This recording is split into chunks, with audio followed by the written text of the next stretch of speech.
paying for dates. Gen Z test gender norms. When it comes to romance, young people tend to follow same rules as their parents. During a recent dinner at a cozy bar in New York City, I was confronted with an age-old question about gender norms. Over bowls of ramen and sips of gin cocktail, my date and I got into a debate. Who should pay for date? My date, a 27-year-old woman I matched with on Hinge, said gender equality didn't mean men and women should pay the same when they went out. Women, she said, earn less than men in the workplace, spend more time getting ready for outings, and pay more for reproductive care. When the date ended, we split the bill, but our discussion was emblematic of a tension in modern dating. At work and on social media, where young people spend much of their personal time, they like to emphasize equity and equality. When it comes to romance and courtship, young people, specifically women and men in heterosexual relationships, seem to be following the same dating rules their parents and the older generations grew up learning. Contemporary research, popular culture, and the conversation I had with more than a dozen young Americans suggest that the long-standing norms still hold true. Men tend to foot the bill more than women do on date, and there seems to be an expectation that they should. Who pays on the first date?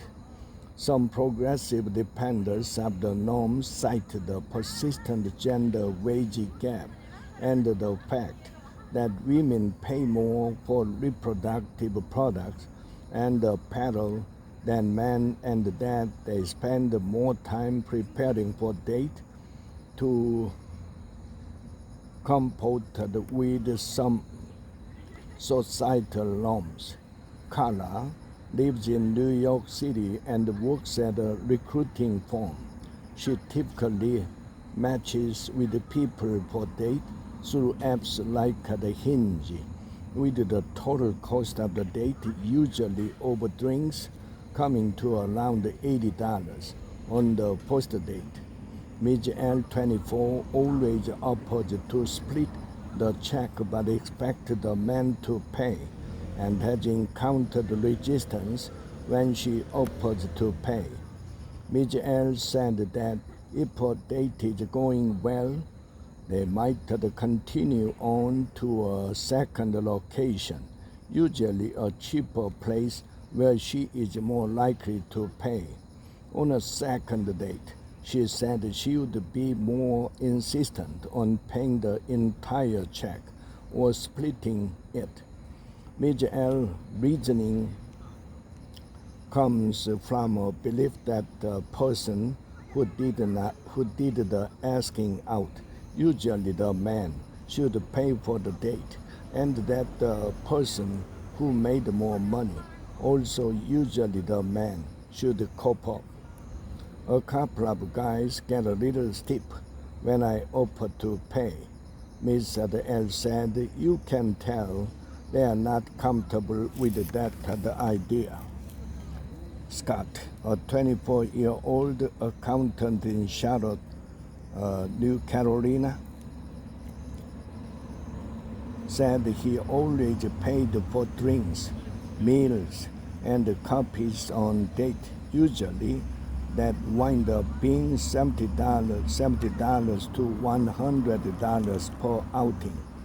The conversation over who pays usually lasts a split second, from the time the waiter set down the check to when Mr. B reaches over and says, I'll grab that, he said. When Mr. B was growing up, his parents made it clear to him that he should pay for date, and when taking a